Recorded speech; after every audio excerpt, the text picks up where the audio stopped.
ठोकलं? काही माफ कर. मग तू आता बोललास माझा बाप कोण आहे, मला अरे काही मी तुम्हाला काय बोललो? अरे मी थोडासा परप्रांती लोकांना साथ दिला तर काल 200 लोक माझ्या अंगावर आले. आज तू माझी गाडी ठोकतोयस, आपल्या बापाची धमकी देतोयस. तुम्हाला माफ करा ना. माफी नकोय. तू दारू पिऊन गाडी का चालवतोय? काही सांग. तू दारू पिऊन गाडी का चालवतोय? चुकी झाली. दारू पिऊन गाडी का? अरे चल ठीक आहे, तू माझ्या गाडीला ठोकलं, कोणी तुझ्या गाडीच्या खाली येऊन गेलं असतं तर? चुकी झाली ना काही. म्हणजे तू आता जा तू. कुठे जाऊ? उद्या ये. एक मिनिट हा तेवढा कुठला माझ्या ओळखीचा? एक काम ते कर. येणं मला ठोकलंय, मला बोलतोय माझा बाप कोण आहे, राज ठाकरेच्या घरी जा आणि पैसे घे. माझा बाप हा आहे.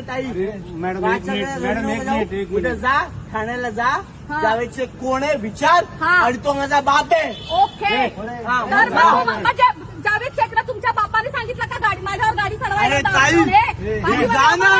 चल पाठीमागा उभा राहा. ड्रायव्हिंग करतोस तू, गाडी ठोकली लोकांची इकडे येऊन. अरे इसके पैसे 150 खाली मध्ये